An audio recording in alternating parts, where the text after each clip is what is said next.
परेश के इनकार करने के बाद भी रेणुका रिया की माँ से कहते हैं कि चलेगा, हम ये गहने रखेंगे, आपका भी तो मान रखना है।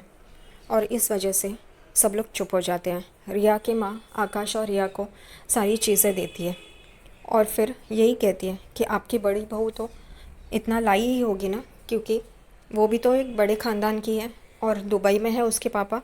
तभी रेणुका रोशनी की बढ़ाई चढ़ाई करती रहती, हाँ वो तो यूं ही दे देंगे, वो 200-250 तोला सोना तो यूं ही दे देंगे, और भी ज़्यादा दे सकते हैं, लेकिन वो गवर्नमेंट का कुछ रूल है ना कि इतना सोना घर पे नहीं रख सकते। क्या तेजस क्या है वो, तो तेजस भी कहता है हाँ कुछ तो गवर्नमेंट का रूल है कि इतना सोना नहीं रख सकते घर पे।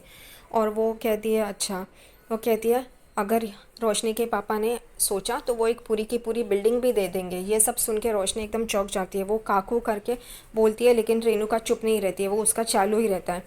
फिर रिया की माँ कहती है और आपकी दूसरी बहू, तभी रेणुका ट्रिगर हो जाती है और कहती है ये क्या लाएगी, इसे तो हमने ही गहने दिए हैं। इसके बाबा तो जानबूझकर परेश के ट्रेन के सामने आए और अपनी जान दे दी, और तब से परेश ने इसे दया खा के यहाँ पे लेके आया, और ये तो बहुत गरीब खानदान की है, कुछ नहीं दे सकते, एक कान की बालियाँ भी नहीं दी, क्या करते शादी इनकी। ये तो कुछ भी नहीं लाई, 10 ग्राम सोना भी नहीं लेके आई है, और उसकी बहुत बुराई करती है। उस रेणुका साइली के बाबा को बीच में लाती है और कहती है कि वो जानबूझकर आए, उनकी भी बेइज्जती करती है। ये सुन के साइली बहुत गुस्से में आ जाती है, उसे बहुत बुरा लगता है कि रेणुका उसके फैमिली को और उसके बाबा की इतनी बुराई कर रही है। परेश रेणुका को चुप रहने की नाकामयाब कोशिश करता रहता है, लेकिन रेणुका चुप नहीं रहती। परेश ने उसी वक्त एक्शन लेना चाहिए था रेणुका पर, कि बाहर वाले लोगों के सामने और ख़ासकर समधन के सामने, रिया की माँ के सामने ये सारी बातें दूसरी बहू के बारे में करिए, लेकिन वो रेणुका चुप रहे, रेणुका चुप रहे, बस इसके अलावा कुछ नहीं कर पाता। यहाँ पे बहुत बुरी तरह से साइली हर्ट हो जाती है और वो अपने कमरे में जाके दरवाज़ा लगा के रो रही होती है। यहाँ पे कुछ देर बाद साइली भगवान के सामने मंदिर में बैठी रहती है और रो रही रहती है। रेणुका किचन यहाँ वहाँ सब जगह पे साइली को ढूंढती है और देखती है तो मंदिर में होती है। वो उसे कहती है तू यहाँ पे क्या करी है, चल जा खाना बना। तभी साइली को बहुत गुस्सा आता है, वो कहती है क्यों मैं बनाऊँ, दूसरे नहीं है घर पे कोई खाना बनाने के लिए। तो रेणुका गुस्सा हो जाती है, कहती है तू ऐसे कैसे मुझसे बात कर सकती है, तेरी हिम्मत कैसे हुई मुझे ऐसे जवाब देने की। तो साइली भी बहुत गुस्सा हो जाती है, वो भी उसे उल्टा जवाब देती है और कहती है क्यों, आपसे बात करने के लिए मुझे अमीर घर की बेटी होना ज़रूरी है, मैं आपसे बात नहीं कर सकती। तो वो रेणुका उसे और धमका रही होती है और कहती है जा जाके काम कर, यूँ बात मत कर मुझसे। तो वो कहती है मैं नहीं करूँगी, आपने रिया की माँ के सामने मेरे बाबा की बेइज्जती कैसी की। ये सब चल रहा होता है, उतने में ही बिना काम काज वाले लोग आकाश, रिया, तेजस, रोशनी वहाँ पे आ जाते हैं ये सब देखने के लिए तमाशा। और यहाँ पे रेणुका और साइली का झगड़ा चल रहा होता है और रेणुका को साइली उल्टा जवाब दे रही होती है, इसलिए रोशनी कहती है तुम काकू से ऐसे कैसे बात कर सकती हो। तभी साइली रोशनी को भी चुप करवाती है और कहती है तुम कुछ नहीं बोलोगी, चुप रहो तुम करके, और रोशनी भी चुप हो जाती है। ये सुन के रेणुका बोलती है तुम उससे ऐसे कैसे बात कर सकती हो। तब साइली भी बहुत गुस्से में होती है, वो रेणुका को बोल ही रही होती है, उतने में परेश भी आ जाते हैं और परेश कहते हैं क्या हुआ साइली बेटा। तभी वो कहती है काका ये हमेशा मेरे बारे बुरा भला कहती है, मैं सुन के लूँगी, लेकिन मेरे बाबा के बारे में नहीं।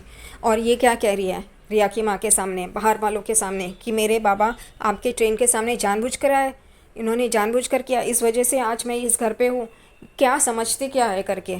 परेश भी रेणुका को चुप करवा रहे होते हैं, लेकिन रेणुका अपना मुंह बंद नहीं करती। वो फिर भी साइली पे इल्ज़ाम लगा रही होती है, तू इस घर पे क्या लेके आई है, हमने ही तुझे गहने दिए है। परेश रेणुका को चुप करवा रहा होता है, कहता है कि तेरी गलती है करके। यहाँ पे आकाश, रिया भी रेणुका को कहते हैं कि तेरी गलती है। तभी तेजस कहता है आकाश को माँ की गलती कैसे है करके। तभी आकाश तेजस को कहता है भैया आप चुप रहिए, माँ की गलती है इसमें करके।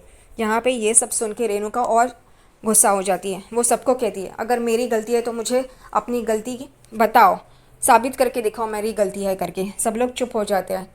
वो साइली को कहती है तू कुछ भी नहीं लाई अपने घर से और ज़बान चलाती है, सारे गहने हमने दिए। ये सुन के साइली और भी गुस्से में आ जाती है, वो गुस्से से वहाँ से चली जाती है अपने कमरे में, दरवाज़ा लगा लेती है।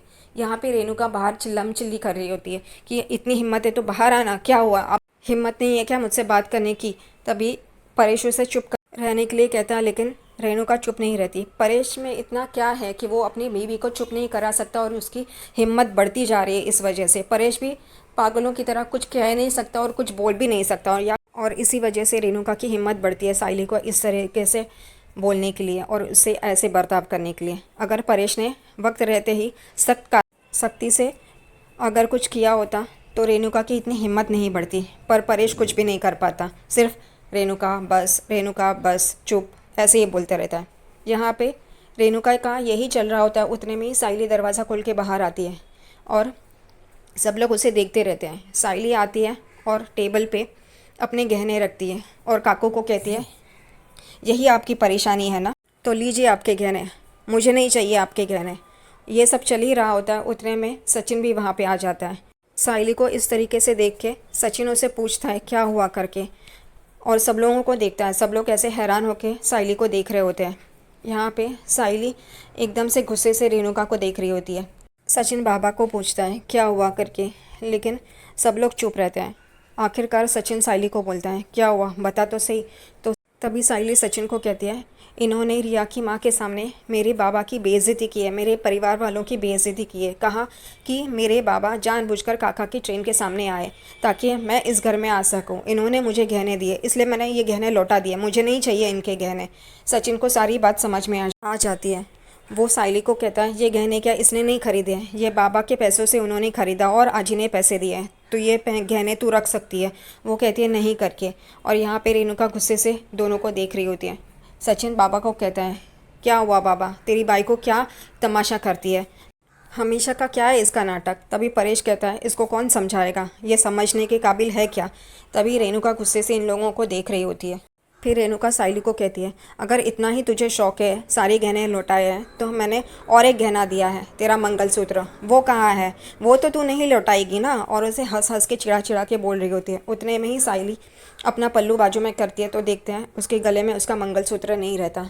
साइली अपना हाथ आगे करती है और मुट्ठी में उसका मंगलसूत्र रहता है। वो कहती है कि मुझे पता था आप यही बात करोगी, इस वजह से मैंने वो पहले से ही निकाल दिया। ये लीजिए आपका मंगलसूत्र, ये भी नहीं चाहिए करके। और ये देख के और बात सुन के सारे घर वाले हैरान हो जाते हैं और साइली की तरफ देखते हैं। यहाँ तक कि रेणुका भी एकदम से हैरान होकर उसे देखती है।